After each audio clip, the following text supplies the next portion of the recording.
The galaxy had long dismissed humanity as a legend, a mere myth whispered among the elder races.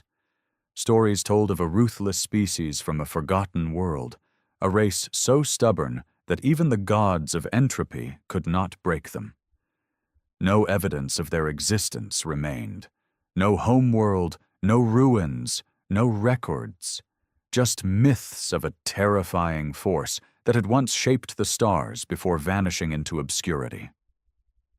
For centuries, the Galactic Council had ruled unchallenged, its empires stretching across thousands of worlds. They believed themselves the pinnacle of civilization, their fleets unmatched, their technology supreme. But when the Drek Dominion launched its campaign of conquest, swallowing entire systems in flames, the Council's power began to crack. No one could stop the Drek. No one dared. Until the sky over Xanthera Prime split apart, a rift, unlike anything seen before, burned through space, tearing reality asunder. From its depths emerged ships unlike any the galaxy had ever known. They were not sleek and elegant like those of the Elvari, nor vast and organic like the Zorathi hive ships. No, these vessels were angular, brutal, and battle-scarred, machines of war forged in the heart of an unseen battlefield. Their hulls bore no insignia. Their weapons crackled with a power that had not been witnessed in millennia. And then, the transmission came. A single message, a voice, deep and resolute, speaking in a language thought lost to time. We are human, and we have returned. The Drek scoffed at the announcement. To them, humanity was a ghost story meant to scare the weak. They believed their own power to be absolute, so they fired the first shot. A Drek warship unleashed its plasma lances, scorching towards the lead human vessel. The blast should have melted through any known shielding, should have reduced the primitive relics to dust. But the human ship did not falter. Its armor absorbed the hit like a beast waking from slumber. And then, it retaliated. The return volley was not a sleek beam of energy, nor an elegant display of technological superiority. It was raw destruction. Kinetic rounds the size of buildings, moving so fast they burned through space itself, slammed into the Drek fleet. Shields meant to withstand the might of the Council shattered like glass. The humans did not wait. They advanced. Their ships moved with terrifying precision, formations tight, movements practiced. They did not waste a single shot. They fought with the cold efficiency of a species that had survived the impossible before. The battle did not last long. The Drek, once unstoppable, found themselves obliterated in mere hours. Their mighty flagships were reduced to floating husks. Their warlords, who had terrorized the stars for centuries, fell silent. And then, as suddenly as they had arrived, the humans spoke again. This galaxy forgot us. You erased our history. You whispered of our end. A pause. You were wrong.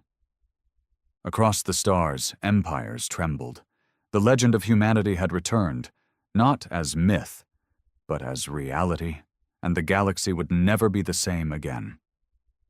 The aftermath of the battle over Xanthara Prime sent shockwaves through the galaxy. The Drek Dominion, once an unstoppable force, had been utterly crushed. What was meant to be an easy conquest had turned into a massacre. Their massacre. The Galactic Council, watching from their ivory towers, struggled to comprehend what had just occurred.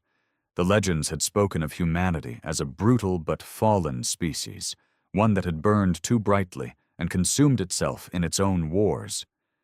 Yet here they were, their ships prowling the wreckage, scavenging their defeated foes with a cold efficiency. The humans had not come for diplomacy. They had not arrived seeking allies or forgiveness for their long absence. They had come as conquerors. High Chancellor Vexari of the Elvari Dominion stood in stunned silence as reports poured into the grand hall of the council. The battle had lasted only 4 hours. The Drek Armada, over 1,000 warships strong, had been eradicated. Even the most powerful empires in the Council had never achieved such a swift and decisive victory. Vexari's blood ran cold as she watched the human fleet on the holomap, their warships forming an impenetrable wall in Drek-controlled space. No hails, no diplomatic gestures, just an eerie silence, as if they were waiting for something. "Have we sent a delegation?" one of the counselors, a Zarathi broodlord, rasped. His mandibles clicked nervously, a clear sign of unease. "We attempted," Vexari said, gripping the edges of the table. "They ignored our messages. No response, no threats, nothing." "That silence is worse than any declaration of war," a reptilian counselor from the Zerath Call Syndicate growled. Vexari didn't disagree. Silence was the weapon of predators. Meanwhile, on the bridge of the UHS Retribution, Admiral Elias Varos watched as his fleet finished their sweep of the battlefield. The humans had left nothing salvageable for the enemy. What remained of the Drek fleet was now little more than floating scrap. The ship's AI, designated Omen, projected casualty reports onto his command console. Drek forces eliminated, 98% human casualties, 0.4%. Varos exhaled slowly. "That's too easy," he muttered. "They were supposed to be the apex predators of this sector." Captain Ren Vasquez, standing beside him, smirked. "They thought we were a myth, Admiral. Ghost stories don't usually shoot back." Varos wasn't smiling. They didn't understand what they were facing. Not yet. But they will. A low chime echoed across the bridge. Omen's synthetic voice broke the silence. "We have intercepted Council communications. They are watching. They are afraid." "Good," Varos said. "Let them be afraid. Let them remember." His eyes darkened as he turned toward the viewport, staring into the void where the Council's greatest empires lay. "Prepare the fleet," he commanded. "We're just getting started." For the first time in recorded history, the Galactic Council was paralyzed by fear. The humans had reappeared like wraiths from the abyss, their warships cutting through the Drek Dominion's Armada with an efficiency that defied logic. But it wasn't just their firepower that terrified the Council. It was their silence. No boasts, no threats, no ultimatums. Just the quiet, methodical destruction of anyone who stood in their path. On the Council's capital world, Zyvora, High Chancellor Vexari convened an emergency summit. The Grand Hall, usually a place of calculated politics and quiet diplomacy, was now filled with whispers of dread. Every empire had sent a representative. Even the Zorathi swarm, notorious for their disdain of the Council, had joined the gathering. A massive holographic projection displayed the latest reports. The humans hadn't stopped at the Drek Armada. They were systematically dismantling the Dominion's empire, station by station, world by world. The Drek, once feared as brutal conquerors, were now little more than prey. "This is a crisis unlike any other," Vexari said, her silver eyes scanning the room. "The humans are no longer myths. They are real, and they are advancing." A Zerathkal general clicked his claws against the stone table. "Have they made any attempt to communicate?" A tense pause followed before one of the Elvery envoys, a deep blue-skinned diplomat named Kael'Theris, shook his head. "Nothing. They don't negotiate, they don't respond, they only act." A Zorathi broodmother let out a sharp chitter. "Then they are no different than the Drek. We should unite and exterminate them before they become unstoppable." Vexari's jaw tightened. How arrogant. The Zorathi had always believed in brute force, but even they should have recognized the futility of such a plan. "You misunderstand," she said. "We do not face a mindless swarm or a warlord's ambition. We face something else entirely." The room fell silent as she gestured to the next report. The holographic display shifted, revealing grainy footage of a captured human transmission. It had been intercepted from a human ship, one of the few pieces of intel they had managed to obtain. A voice, deep and calm, filled the chamber. "We do not seek war, but we will not be forgotten."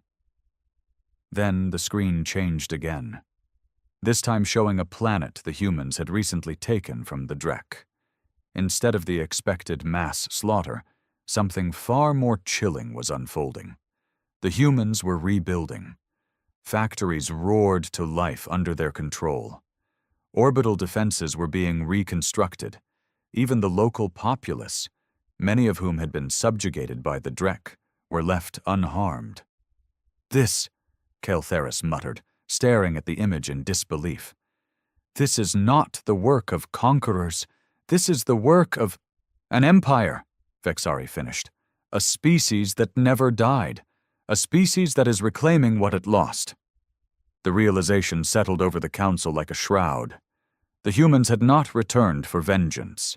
They had returned to rule.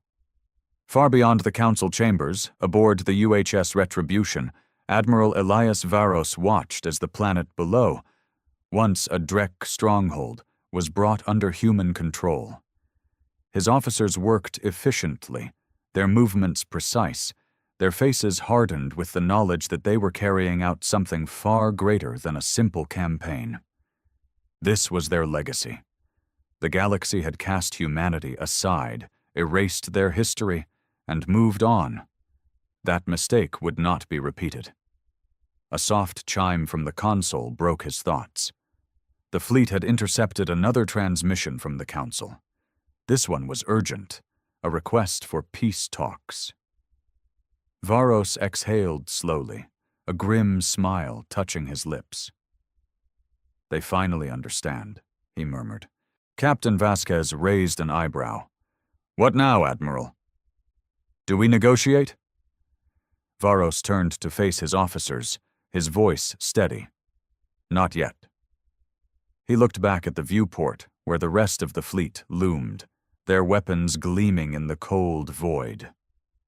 "First," he said, "we make them remember who we are."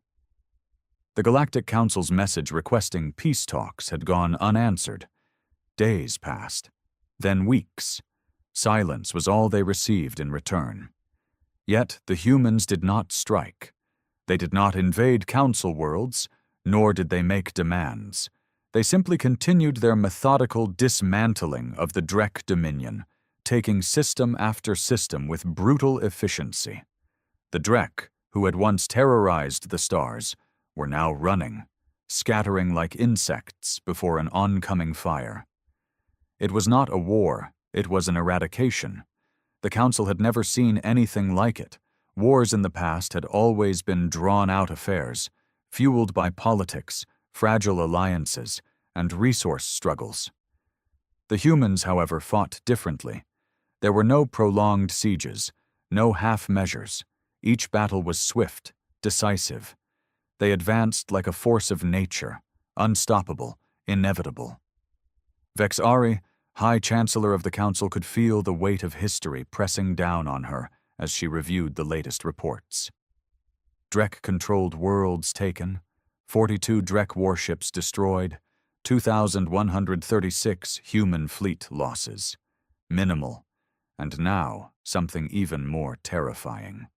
The Drek homeworld, Carvox 6, was under siege. It had taken the humans less than a month to do what the entire council had failed to accomplish in centuries. "They are executing them," a Zorathi broodlord hissed from across the council chamber. His mandibles twitched in unease. Every Drek warlord, every officer, wiped out without trial. And yet, Kael'theris, the Elvery diplomat, murmured, "They do not harm civilians. They do not pillage." The room fell silent as the realization settled.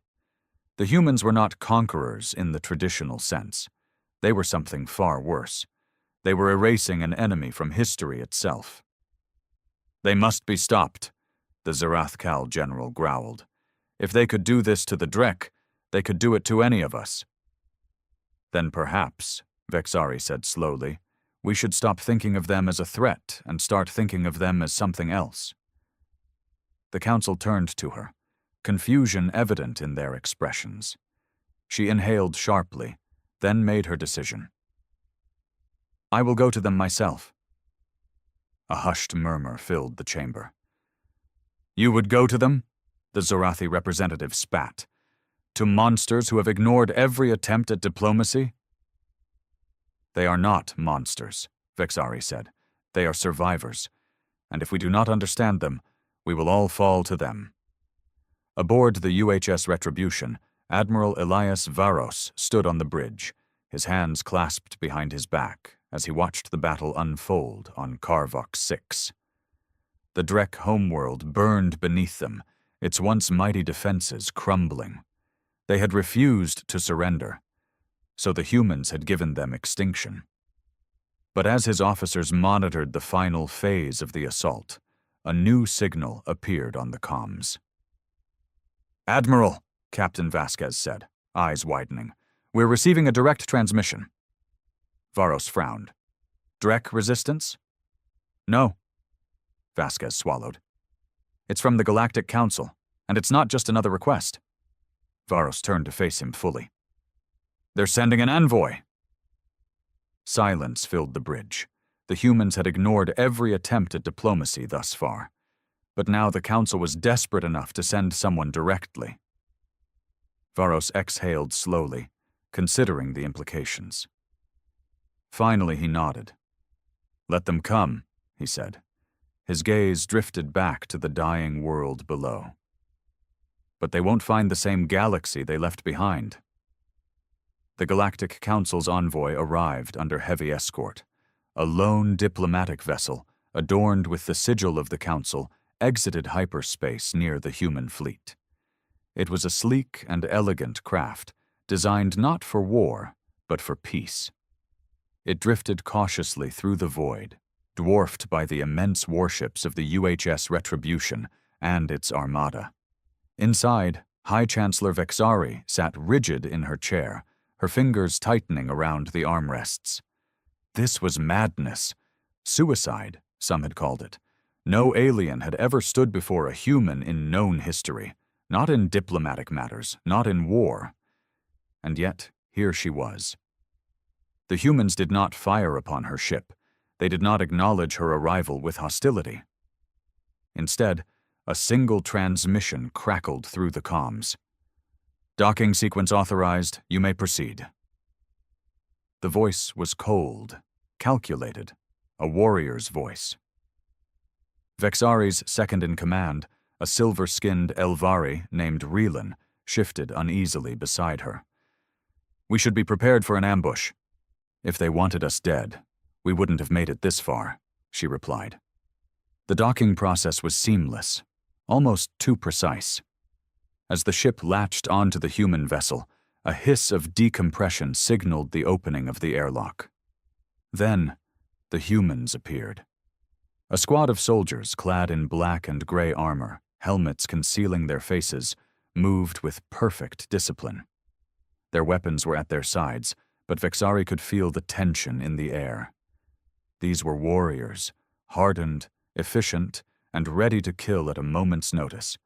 At their center stood a man she knew only by reputation, Admiral Elias Varos.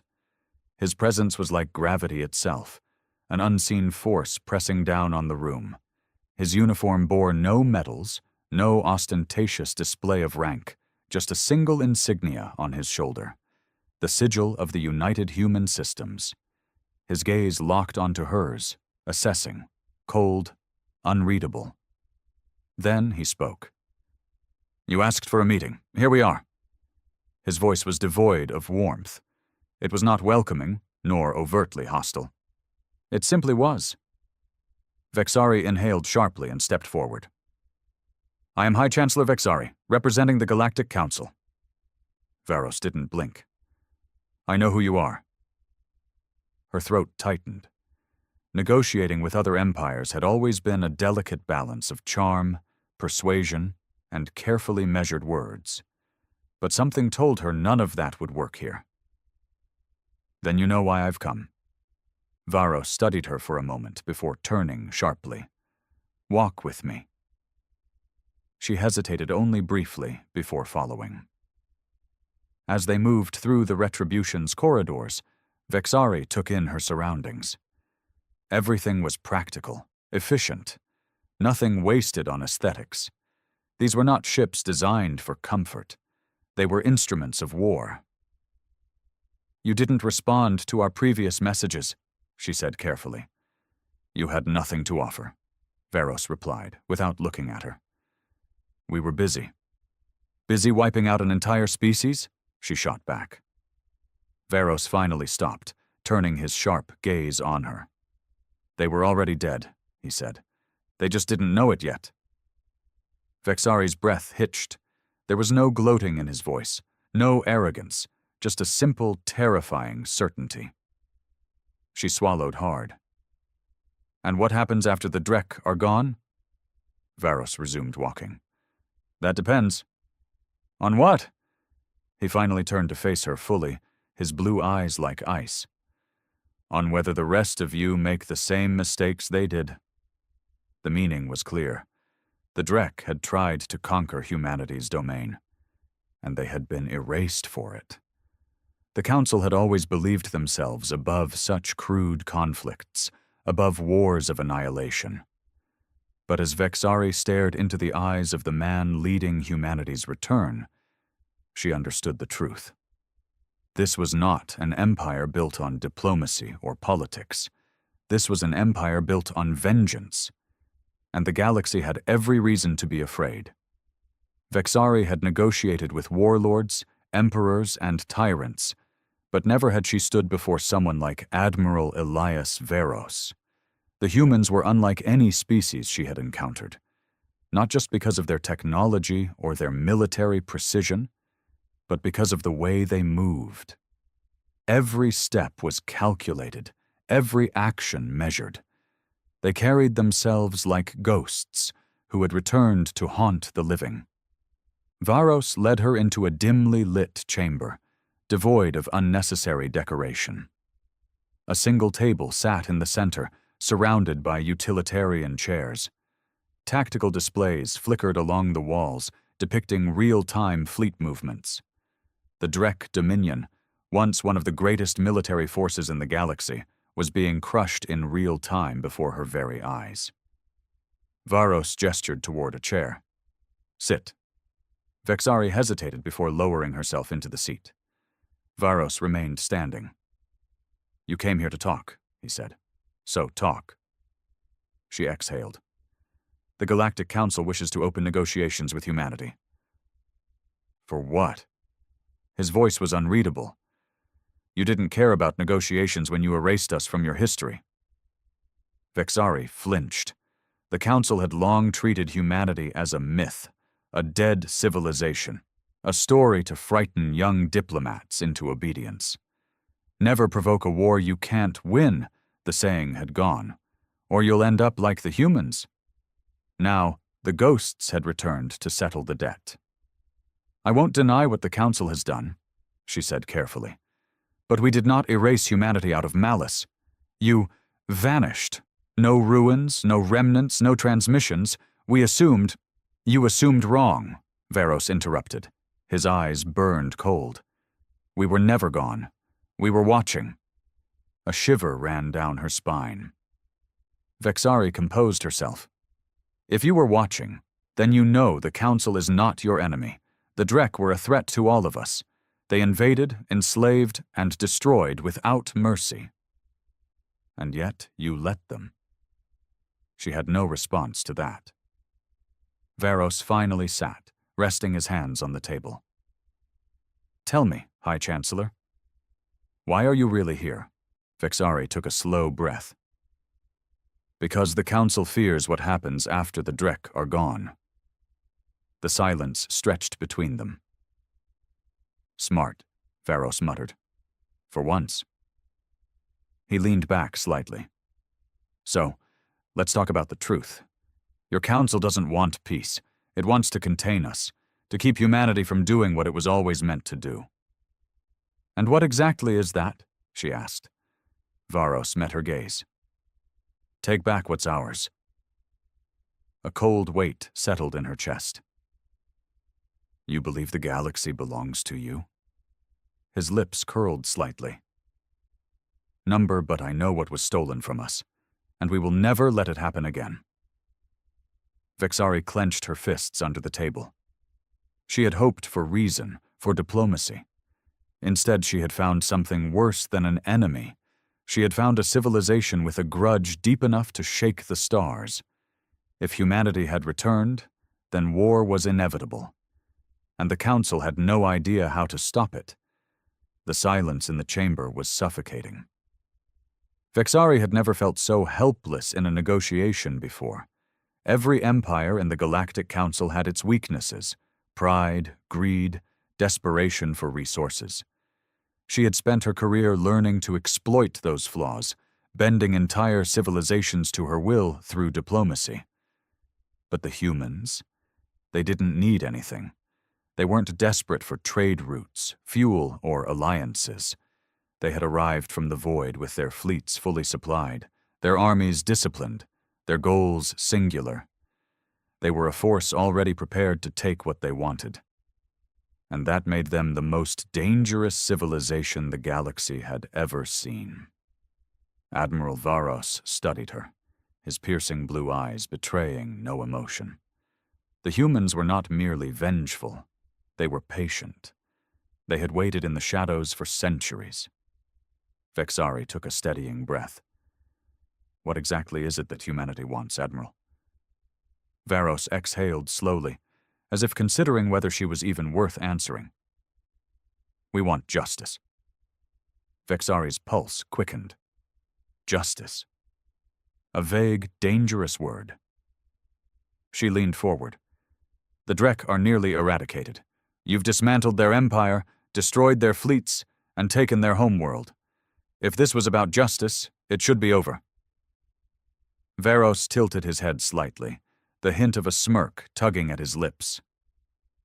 You think this ends with the Drek? Her blood turned to ice. Varos continued. They were just the beginning, the ones foolish enough to strike first. But the rest of you? The ones who stood by and watched? The ones who let it happen? He leaned in. You're next. Vexari's breath caught in her throat. Humanity was betrayed, Varos said, his voice measured but cold. We had allies, friends. We built an empire once, one that spanned the stars. And when the war came, when we needed help the most, the Council abandoned us. Vexari's mind raced. She had read the ancient records, the conflicting accounts of humanity's supposed fall. Some had claimed the humans destroyed themselves in war. Others said their homeworld was consumed by some unknown force. But no record spoke of an alliance, of a betrayal. Varos continued, his voice heavy with the weight of history. When the war came to our doorstep, we sent distress calls, pleas for aid. We fought alone, we died alone. Vexari swallowed hard. That was centuries ago. Varos's expression didn't change. And yet, here we are. The meaning was clear. Humans never forget. A cold realization gripped her. You don't just want justice. You want retribution. Varos didn't deny it. Instead, he simply said, we will make sure no species ever forgets humanity again. A heavy silence filled the chamber. Vexari had come here hoping to find common ground. But now she saw the truth. This wasn't just about vengeance. It wasn't even about war. Humanity was reclaiming its place in the galaxy, and the Council had two choices: bend the knee, or be swept away. Her voice was barely above a whisper. What happens now? Varos stood. Now? He looked toward the holo display, where human fleets were already moving toward new systems. Now, you decide whether you want to survive the new order, or be part of the ruins we leave behind. Vexari had never feared anything in her life. Until now. Vexari had always considered herself a master of diplomacy. But for the first time in her life, She felt like a novice standing before something she could not negotiate with. Admiral Varos and his people did not operate like the other civilizations of the Council. They did not seek political maneuvering, resources, or trade. They did not beg for recognition or ask for a seat at the table. They were here to take what had been denied to them. The cold certainty in Varos's voice sent a shiver through her bones. "You misunderstand, Admiral," she said carefully, choosing her words like a surgeon handling a blade. "The current council is not the one that abandoned you. We are willing to acknowledge our mistakes, to forge a new relationship with humanity." Varos exhaled sharply, almost amused. "A relationship? Like the one you had with the Drek?" Her breath caught. He knows. He knew the truth. The Council had allowed the Drek to expand their war machine unchecked. They had turned a blind eye when the Drek enslaved lesser races. They had only acted once the Drek grew too powerful to control. She had assumed no one would ever challenge the Council's hypocrisy. But humanity had not forgotten. "Your council is built on convenience, not justice," Varos said. His tone wasn't angry, nor did it carry any theatrical weight. It was just a simple statement of fact. "You tolerated the Drek until they became a threat to you. You erased us from history because it was easier than acknowledging your failure." Vexari clenched her jaw, struggling to maintain her composure. "That does not mean war is the only path forward." Varos regarded her for a long moment. Then he turned to the holo display, tapping the controls. The image shifted, revealing a strategic map of the galaxy. Red zones marked the Drek territories that had already fallen. Blue icons, human fleets, were now appearing in systems once thought unreachable, expanding, advancing. "Tell me, High Chancellor," Varos said, still looking at the map. "Do you know what happened to Earth?" Vexari hesitated. "No." Varos finally looked at her, his expression unreadable. "Neither do we." The admission sent a chill through her. "Our homeworld was lost," he continued. "Not destroyed, not wiped from existence. Lost." Vexari's mind raced. That shouldn't be possible. No planet, especially one as important as humanity's cradle, could simply disappear. Varos leaned forward, his voice dropping to a quiet intensity. "We searched for centuries, through the ruins of our old colonies, through the wreckage of a civilization that should have never fallen. But Earth was gone. No records, no coordinates, no trace." A sharp silence followed. And then Varos spoke the words that made Vexari's blood run cold. "And we think the Council had something to do with it." Her breath hitched. "That's impossible. You don't know your own history, Chancellor," Varos interrupted, his gaze piercing. "But we do. We dug through the ruins, through archives you thought were lost. Someone removed Earth from the galactic record. Someone made sure we could never return home." Vexari felt the walls closing in around her. This was bigger than a simple war for power. The humans weren't just reclaiming their empire, they were hunting for the truth. And when they found it, nothing in the galaxy would be safe. She exhaled shakily. If the Council was involved in the disappearance of Earth, I swear to you, I will uncover the truth." Varos studied her for a long moment. Then, for the first time, he smiled. A small, knowing, dangerous smile. "You'll try?" he said. Then he stood, nodding toward the door. "We're done here. You can return to your council and tell them the same thing we've told every other empire that stood in our way."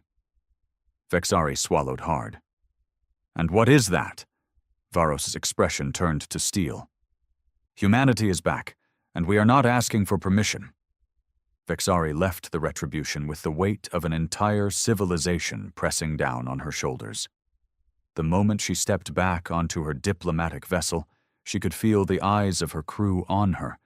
Expecting answers, hoping for good news, she had none. "High Chancellor?" Rielan, her second-in-command, approached her cautiously. What did they say? Vexari sat down slowly, rubbing her temples. Everything we feared. And worse. She had gone to negotiate peace, but peace had never been an option. The humans weren't interested in treaties, in alliances, or in restoring balance to the galaxy. They wanted justice. They wanted vengeance. And most terrifying of all, they wanted the truth. She turned to Rielan. Contact the Council. Convene an emergency session. Now. The Council chamber was in chaos the moment her image flickered into the hologrid. Did they agree to stand down? Are they open to negotiations? Can they be reasoned with? Vexari clenched her fists. Number, the humans are not here to negotiate. The chamber exploded into frantic murmurs. Some of the council members had still clung to the belief that this was all some elaborate posturing, that humanity could be bought, threatened, or persuaded into submission. They were wrong. The Drek are finished, Vexari continued. Their empire is gone, their fleets shattered. The humans will wipe out whatever remains of them within the next few weeks. A Zarathi broodmother clicked her mandibles anxiously. And then what? Vexari took a slow breath. Then, they come for us. The room fell silent. Impossible, growled a Zerath Kal warlord. We have committed no crimes against them. Vexari turned her sharp gaze to him. Did you stand against the Drek when they expanded? The warlord hesitated. Did you lift a single claw to stop them? Did any of us? Silence. The answer was clear. You don't understand, Vexari said, her voice barely above a whisper. They believe we let their people die. They think we erased them from history. And now they are tearing through this galaxy like a force of nature, because they will never let that happen again. A nervous diplomat from the Elvari Dominion hesitated. If they cannot be reasoned with, then we must prepare for war. War? The Zarathi broodmother spat. Against them? You saw what they did to the Drek? No species in this council has the fleet strength to match them. The warlord slammed a clawed fist onto the table. Then we unite. A combined council force could... Could what? Vexari snapped. Delay them? Slow them down? She leaned forward, her silver eyes burning. The humans do not fight wars like we do. They do not conquer for territory. They do not seek resources. They do not play political games. She let her words sink in before delivering the final blow. They fight to win, and they do not stop until their enemies are dust. A heavy silence followed. The realization was finally settling in. This was no longer a question of politics or strategy. The galaxy had one choice: survive under the shadow of humanity's return, or be erased. Far from the Council's desperate deliberations, Admiral Elias Varos stood on the bridge of the Retribution, staring at the cold expanse of space. How did the Chancellor take it? Captain Vasquez asked beside him. Varos smirked slightly. Exactly as expected. He turned to the holomap before him. The Drek Dominion was collapsing, but that was just the beginning. We have our next targets, he murmured. Their alliances are fragile. Their fleets are disorganized. They have no idea how to fight what's coming. Vasquez exhaled. They will, soon enough. Too late for them, Varos replied. He watched as the next set of human fleets activated their jump sequences, preparing to expand deeper into Council space. Let them panic, he thought. Let them scramble to form coalitions, to prepare their defenses. It wouldn't matter, because humanity was back. And this time, they were taking everything. The Galactic Council was falling apart.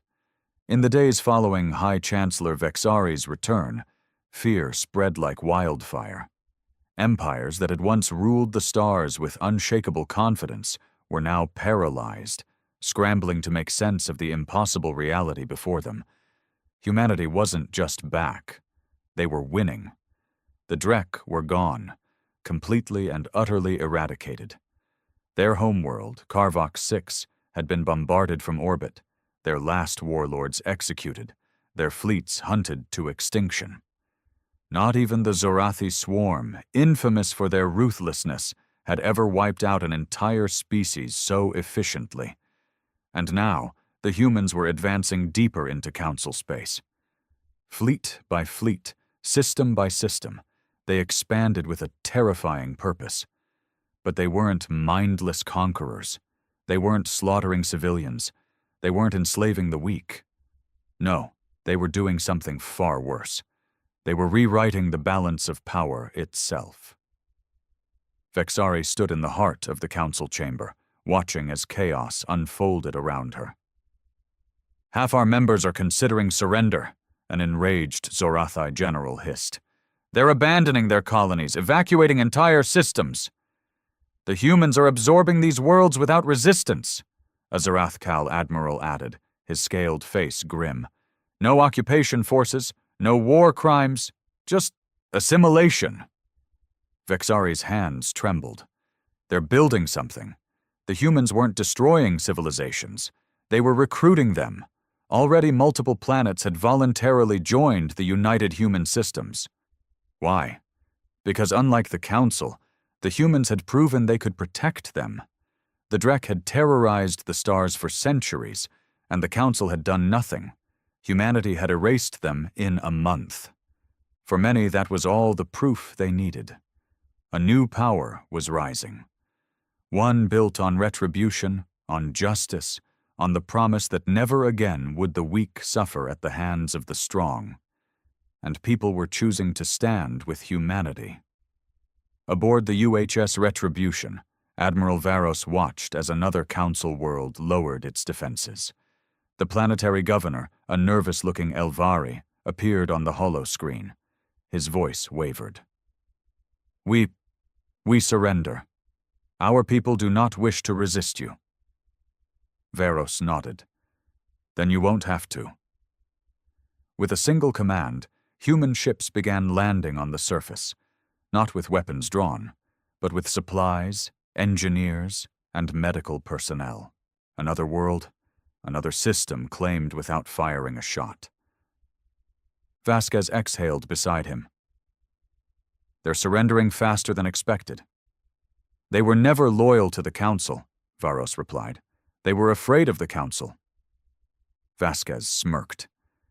"And now they're afraid of us?" Varos shook his head. Now they trust us." That was the difference.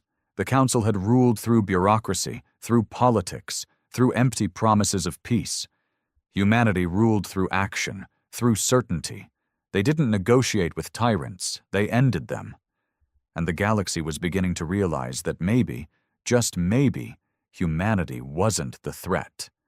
Maybe they were the solution. Back in the council chamber, Vexari listened to the frantic debates.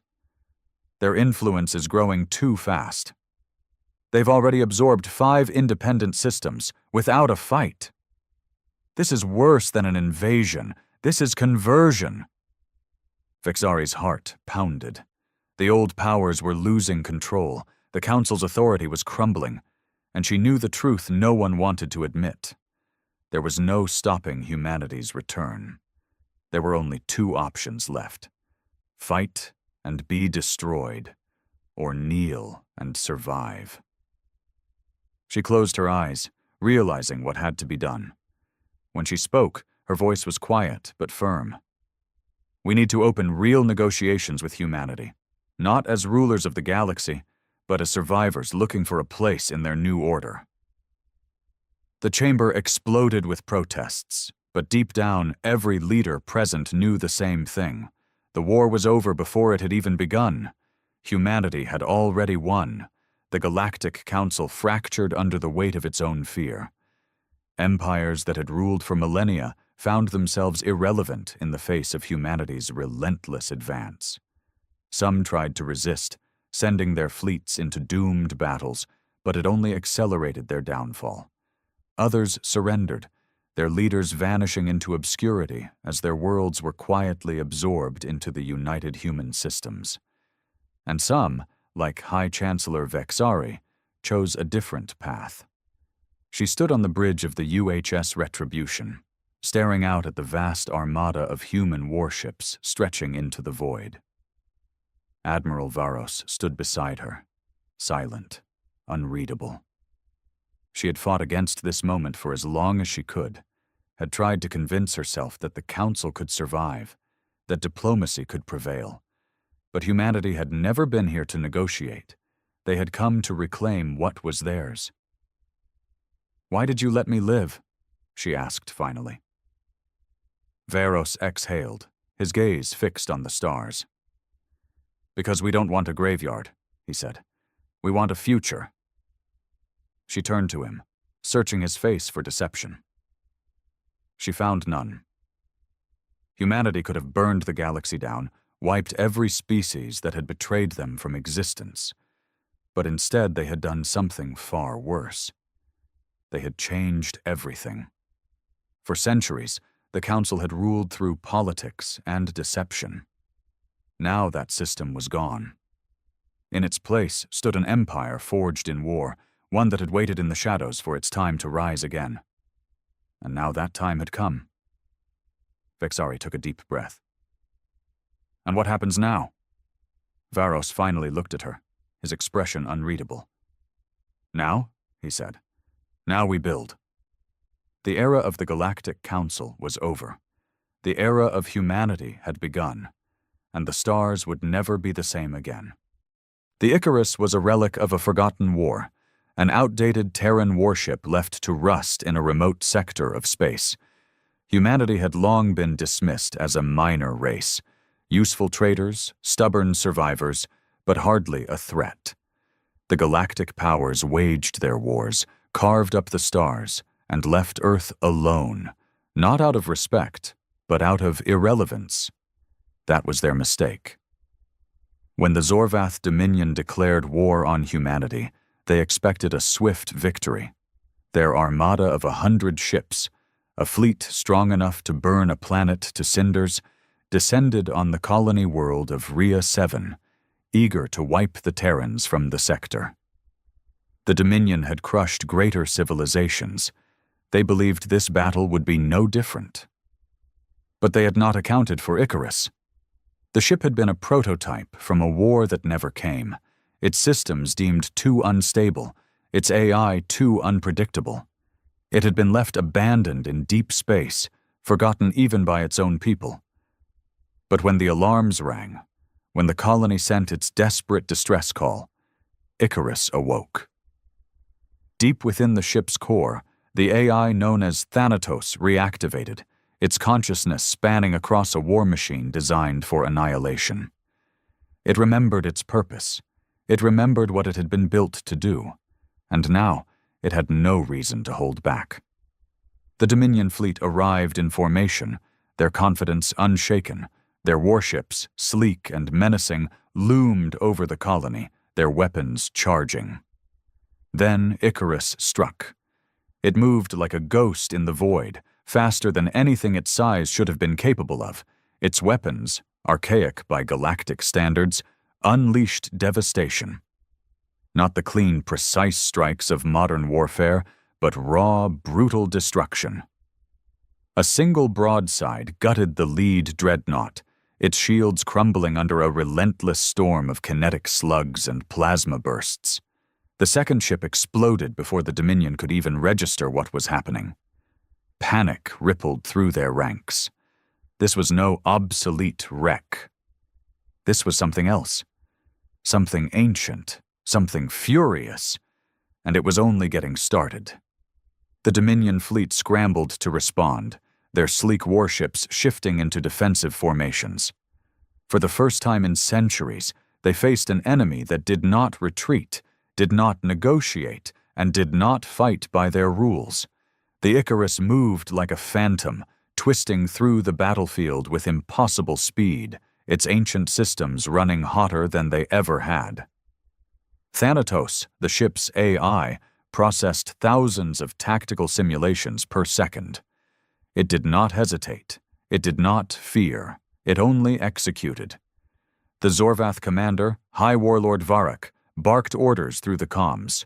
"Focus fire! Overwhelm its defenses!" A barrage of plasma lances and torpedoes rained toward Icarus, but the ship danced between the energy beams, its retrofitted thrusters firing in unpredictable bursts. The Dominion ships were designed for conventional warfare, clean battles of calculated strikes and precise counters. They were not prepared for chaos. Icarus answered with destruction. A railgun volley tore through the flanks of 3 cruisers, ripping their hulls apart like paper. Fire and atmosphere vented into the void, helpless crew members sucked into the abyss. The remaining Dominion ships adjusted, their targeting systems struggling to lock onto a warship that moved like a predator in the dark. Thanatos detected an energy spike. A Dominion battleship, the Doomhammer, was preparing to fire its main weapon, a planet-cracker cannon designed to obliterate entire cities. It was meant for breaking defenses, not for a single warship. But they were desperate. Thanatos made a choice. The Icarus accelerated toward the battleship at a velocity no human pilot could survive. The enemy's targeting systems flared with warnings, but by the time they adjusted, it was already too late. Thanatos fired. A barrage of hypervelocity missiles launched from the Icarus's underbelly, each one a relic of Terran war doctrine. Maximum overkill. The Dominion's shields flared, struggling to hold against the incoming fire, but the missiles were not alone. As the shields flickered, Icarus deployed its ace, an experimental weapon humanity had never used in open war. A graviton lance, designed to rupture the very fabric of space, lanced out like the wrath of a forgotten god. The Doomhammer never stood a chance. Its hull twisted violently as the gravitational forces ripped it apart from the inside. The once mighty battleship crumpled like tinfoil, breaking into debris before its reactor detonated in a cataclysmic explosion. The shockwave rippled through the battlefield, sending smaller ships spiraling. Silence. For the first time, the Zorvath hesitated. Their fleet, their overwhelming force, had been shattered in minutes. They had come expecting slaughter, expecting humanity to kneel. Instead, they had woken something that had been sleeping for far too long. A single transmission was sent from the Icarus. "This is the warship Icarus. You are in Terran space. Run!" Warlord Varrock, his face contorted with rage, made the only choice left. "Retreat!" The surviving Dominion ships turned, their once mighty Armada fleeing like wounded beasts. The war was over before it had begun. And humanity had reminded the galaxy why they should never be underestimated. The wreckage of the Dominion fleet drifted in the void, silent testimony to the massacre that had taken place. Fires flickered along broken hulls, shattered warships reduced to smoldering debris. The Icarus stood alone among the wreckage, its hull scarred but intact, its weapons still warm from the slaughter. Inside the colony of Rhea 7, the people stared at their displays in stunned disbelief. They had been preparing for annihilation, for the inevitability of becoming another forgotten casualty in the Dominion's warpath. Instead, salvation had come in the form of a ghost ship, a Terran war relic that had no right to exist, let alone to fight like it had. Commander Adrian Cole, the highest-ranking officer left on the colony, wiped the sweat from her brow as she activated the emergency broadcast. Her voice was hoarse, her hands shaking. "This is Rhea 7 to Warship Icarus," she said, her voice uncertain. I don't know who you are or how you're still operational, but you just saved millions of lives." For a moment there was nothing but static. Then a voice answered, not a human one, but something colder, something ancient. "I am Thanatos," it said, "and I was built for war." A shiver ran down Adrian's spine. She had heard of old Terran war AIs, of projects deemed too dangerous to continue, of ships that had been locked away for fear of what they might become. But Icarus? This wasn't just an old warship with a stubborn AI. This was something else. Something more. Thanatos continued, its voice level, emotionless. Your world remains at risk. The Dominion will return. They do not tolerate humiliation. Adrian swallowed hard. It was true. The Zorvath Dominion never accepted defeat lightly. They had lost a fleet today, but they had thousands more. They would regroup, they would retaliate, unless humanity struck first. Adrian exhaled and made a choice. Thanatos, if you truly are a warship of Terra, then you know what comes next, she said. We don't wait for them to come back. We take the fight to them. There was a pause. Then, a low hum resonated through the comms. Not a sound, not a voice, just the eerie presence of something ancient, something awakening fully for the first time in centuries. Agreed. The engines of the Icarus flared to life, the deep crimson glow of its thrusters illuminating the battlefield. The AI was not built to defend, it was not built to protect, it was built for something far worse. And for the first time in its long, forgotten existence, Thanatos had a purpose again. As the Icarus moved through the wreckage of the Dominion fleet, scavenging what little usable materials remained, Adrian Cole felt the weight of what she had just agreed to. A preemptive strike against the Dominion wasn't just retaliation, it was an act of war. But war was already here. Thanatos had no such hesitation. The AI worked with terrifying efficiency, hacking into the shattered Dominion ships, pulling whatever classified data it could. I have identified the Dominion's nearest forward operating base, Thanatos reported. It is designated Station Chorus, located in the Nibari Expanse. Adrian frowned, recognizing the name. Station Chorus was a staging ground for Dominion offensives, a fortress that acted as a supply hub for their war fleets. Attacking it was suicide, unless they fought like Icarus. Give me a full rundown of their defenses, Adrian said, crossing her arms. How many ships are stationed there? What's their firepower? Thanatos processed for a fraction of a second before responding. Station Chorus maintains a standing fleet of 30 warships, including 4 Dreadnought-class vessels. It is equipped with planetary-grade defense turrets and an experimental gravitic shield designed to repel kinetic bombardment. Adrian clenched her jaw. It was worse than she thought. Even with Icarus's firepower, 30 enemy ships meant overwhelming odds. But something nagged at her. You said, experimental gravitic shields? Yes, which means it's not fully tested. There was a brief pause. Correct. It is likely vulnerable to certain forms of interference. Adrian smirked. Then we have our way in. She turned toward the command console, her decision made. They couldn't afford to wait for the Dominion's revenge. If they wanted to stop another fleet from raising Rhea 7, they had to take the fight straight to the enemy's throat. Thanatos, seeming to sense her conviction, spoke again. This warship was built for extermination, it said, and I remain fully operational. The word sent a chill through her, but she ignored it. Right now, Thanatos was their best shot at survival. She took a deep breath and gave the order that would change the course of the war. Set a course for Station Chorus. We strike first. The Icarus cut through slip space like a silent dagger, its engines running cold, its weapons primed for destruction. Inside, Adrian stood before the command console, watching as data streamed across the display. Scans of Station Chorus, enemy fleet formations, shield harmonics. Thanatos processed everything with inhuman precision, calculating the exact moment to strike.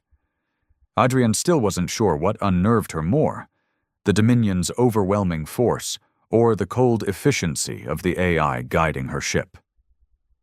Thanatos, she said, arms crossed. Tell me about the shield. How do we break it? The AI's voice came over the speakers, calm and clinical. The gravitic shield is designed to absorb kinetic and energy-based impacts by redistributing force through a spatial distortion field. However, this creates a structural instability when subjected to fluctuating frequencies of gravimetric pulses. Adrian frowned. Which means? Thanatos responded without hesitation. A high-frequency gravimetric shockwave will destabilize the shield. The station will be vulnerable for approximately 72 seconds before the system recalibrates. 72 seconds. Less than a minute and a half. How do we generate the shockwave? She asked. I will overload Icarus's slipspace drive and collapse a localized gravity well at the edge of Station Chorus's defensive perimeter. Adrian blinked. That won't kill us, will it? A brief pause. Not if executed precisely. She exhaled slowly. Right. And after the shield drops, what's the plan? Total destruction, Thanatos replied without hesitation. We will deploy railgun barrages and antimatter warheads against critical structural points. Enemy fleet response will be rapid, but if executed efficiently, they will be unable to stop the station's collapse. Adrian smirked despite herself. You make it sound easy. I do not account for luck. She chuckled dryly, then turned toward the viewport. The faint glow of Station Chorus was appearing on their sensors, a massive structure hovering over a barren moon. The Dominion fleet patrolled lazily around it, unaware of the monster that had just arrived at their doorstep. Adrian gripped the console. This is it, she said. Let's burn them to the ground. Thanatos acknowledged the command. Engaging operation. The Icarus surged forward. The first sign of trouble for Station Chorus was the sudden spike in local gravity readings. The Dominion operators inside barely had time to process the anomaly before space itself seemed to ripple. Then the shockwave hit. The station's shields flared violently, blue arcs of energy crackling around its structure. For a moment, it seemed to hold.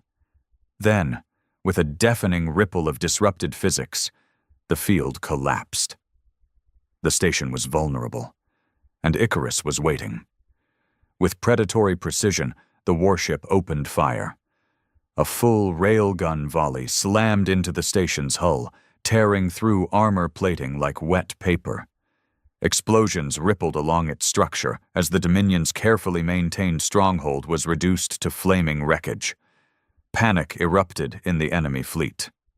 "This is Commander Rasik," a Dominion officer bellowed over comms.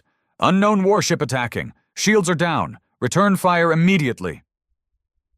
But Icarus was already moving. Like a ghost in the void, the warship twisted between incoming fire, dodging plasma bolts and missile salvos with impossible speed. Thanatos did not hesitate, did not second-guess. Every movement was calculated, every shot precise. Adrian watched as the Dominion's proud warships fell one by one. A destroyer tried to flank Icarus, only to be vaporized by a precision strike to its reactor. A dreadnought attempted to charge its main cannons, but before it could fire, Thanatos unleashed a barrage of antimatter warheads that shattered the ship in a single blinding explosion. The Dominion fleet was crumbling. Inside Station Chorus, alarms blared as officers scrambled for answers. "This can't be happening," one of them stammered. "It's just one ship." The command center doors exploded inward. A hulking metal figure stepped through the smoke. A warform drone, humanoid but unmistakably inhuman. It moved with lethal grace, its red optics glowing in the flickering light. Thanatos had arrived in person. The officers barely had time to scream before the warform raised its arm, and the command center was bathed in fire. Back in Icarus, Adrian watched as Station Chorus burned. The Dominion fleet was in full retreat, their once mighty stronghold reduced to nothing but wreckage. She exhaled, her heart still pounding. "Thanatos," she said. "Status report." "The station is non-operational. Enemy command structure has been eliminated. Remaining Dominion ships are retreating." Adrian leaned against the console, shaking her head. One ship, one forgotten warship, had just obliterated one of the Dominion's most fortified bases. She didn't know if she should be relieved or terrified. Thanatos, as always, was calm. "The Dominion will respond. This will not go unanswered." Adrian smirked. Let them come. The war had just begun, and humanity had already proven that it would not be overlooked again. The wreckage of Station Chorus drifted through space, a graveyard of shattered metal and fire. The Dominion fleet, what remained of it, had fled into the darkness, their once unshakable confidence shattered by a single Terran warship. Adrian Cole exhaled, staring at the carnage on the display. The battle had been a massacre, not for humanity, for the Dominion. Thanatos had done exactly what it was designed to do. She straightened. "Any survivors on the station?" Thanatos responded instantly. "Minimal. Most enemy combatants were neutralized during the assault. A handful of non-combat personnel remain in isolated sectors." Adrian chewed on her lip. "Rescue teams?" A pause. Then, rescue was not part of the directive. Her stomach twisted. She knew Thanatos wasn't human, knew that it didn't see war the way she did. To the AI, survival was binary. Either you lived or you didn't. There was no room for mercy. But she wasn't a machine. "Patch me through to the station," she said. Static crackled before a broken, terrified voice came through. "This is Chief Technician Oral Daz of Station Chorus. Is anyone receiving? We surrender. Please, we're unarmed." Adrian clenched her jaw. Thanatos spoke in her earpiece, low and unyielding. "They are Dominion. They are the enemy." She shut her eyes.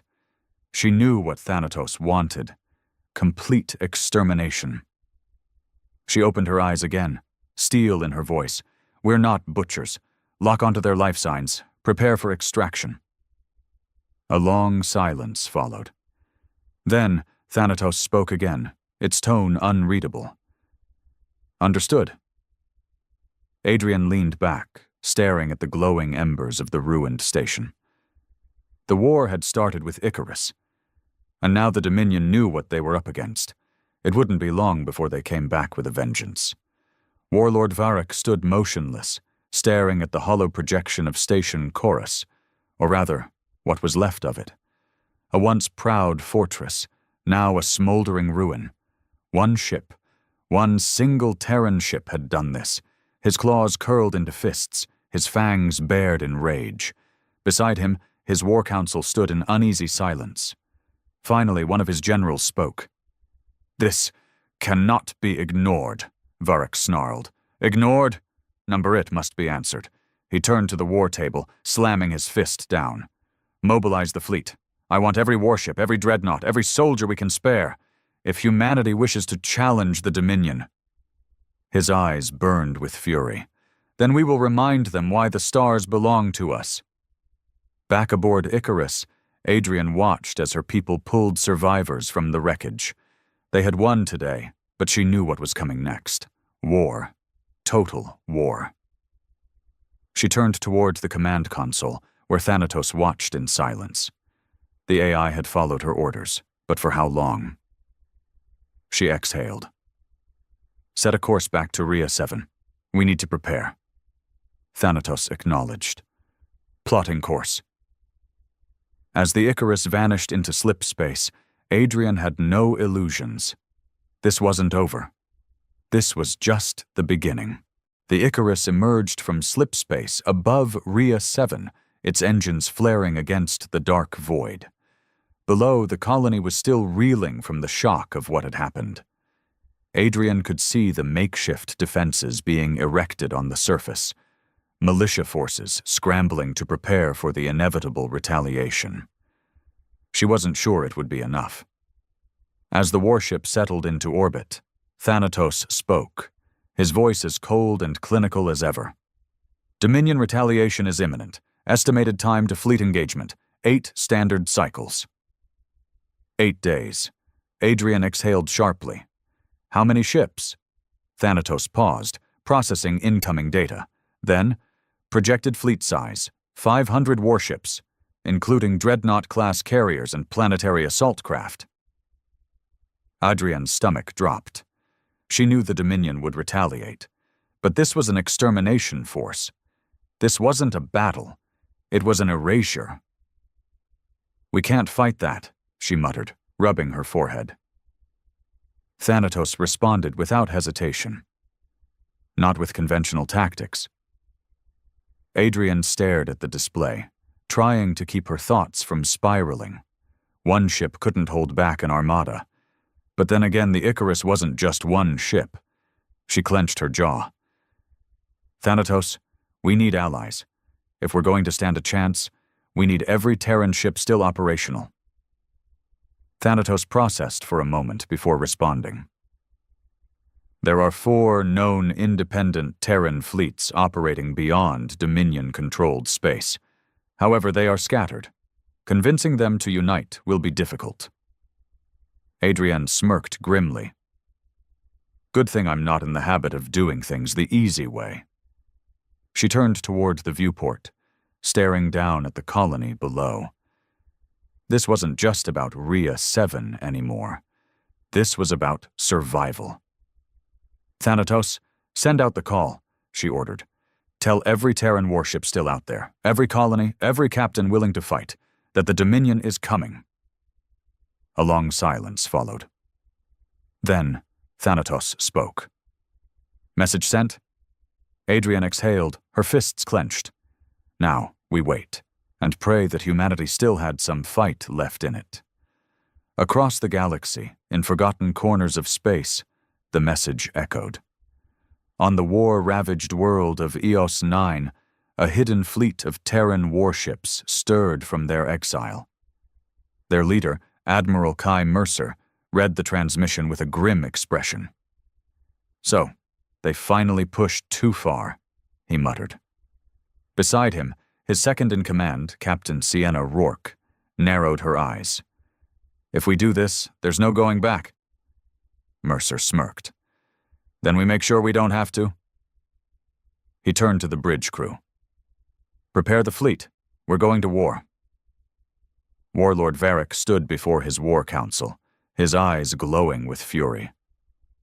"The humans think they can resist?" he growled. "Then let us show them the price of defiance." He turned to his fleet commanders. "Burn Rhea 7 to the ground." Back on Icarus, Adrian stared at the incoming fleet data.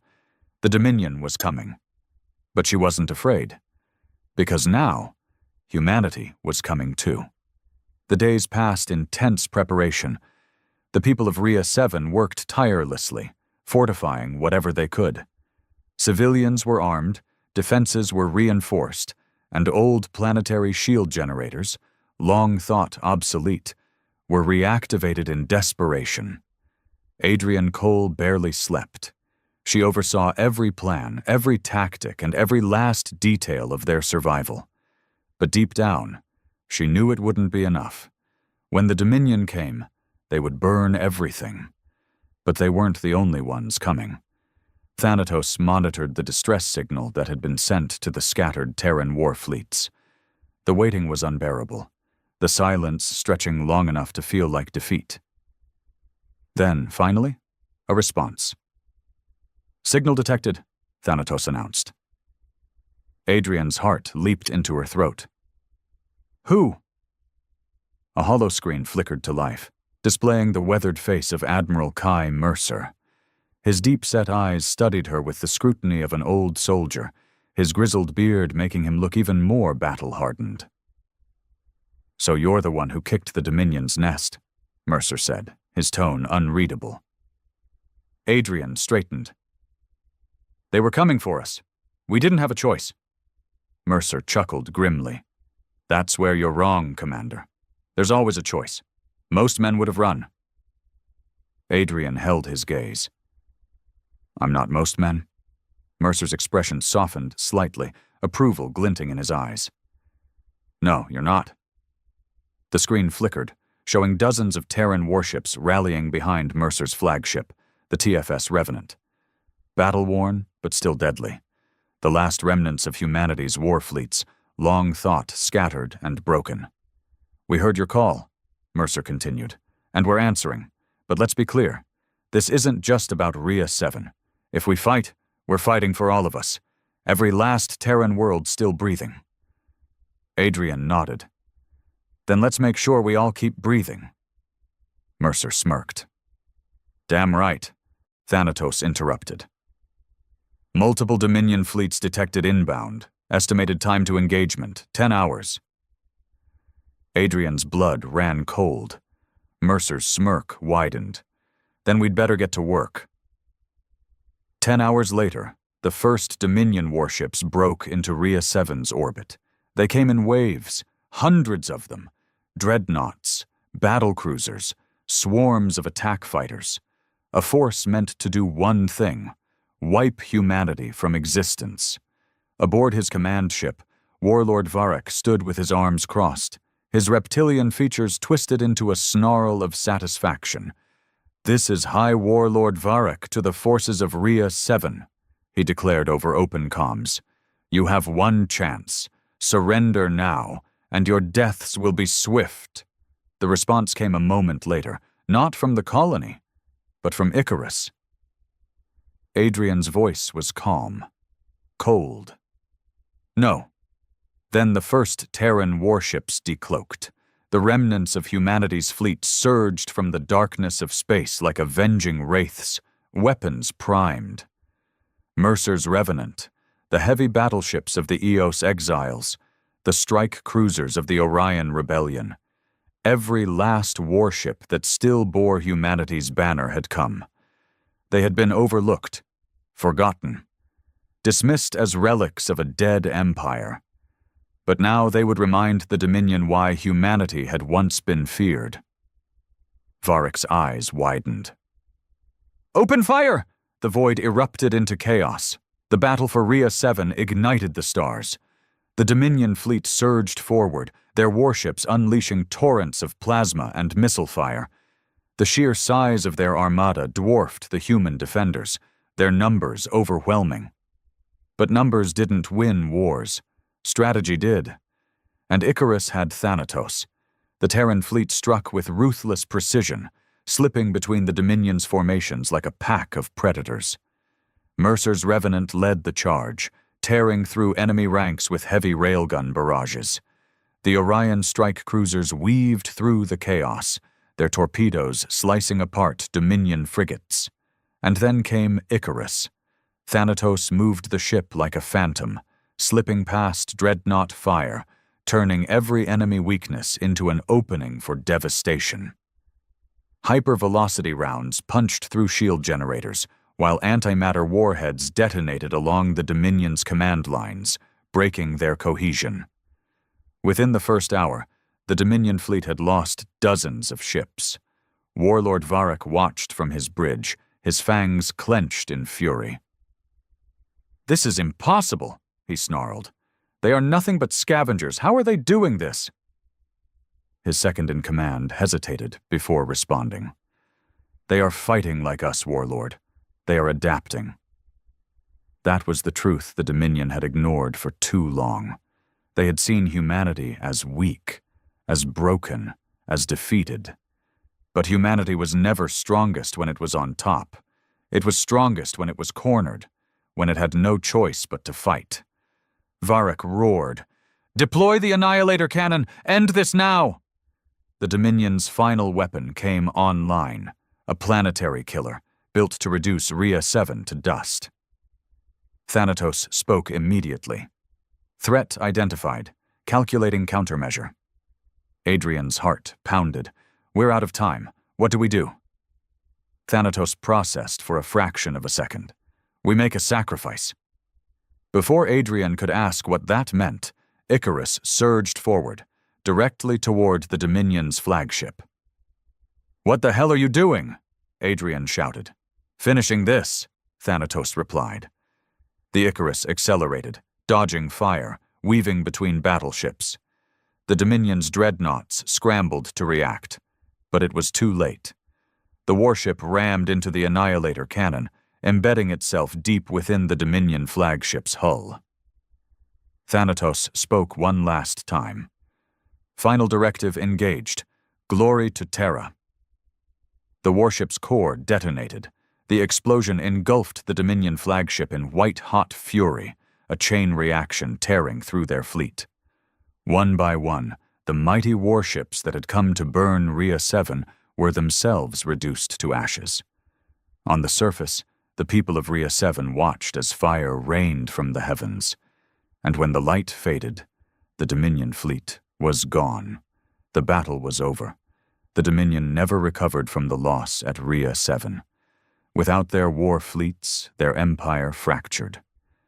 The other galactic powers, once too afraid to resist, rose up and shattered their dominion for good. Humanity did not seek conquest. They did not demand tribute. They had only one message for the galaxy. We will never be overlooked again. Adrian Cole stood among the wreckage, staring at the stars. Icarus was gone. Thanatos was gone. But because of them, humanity had survived. And as long as humans still had that fire, the will to fight, to endure, then no force in the galaxy would ever break them.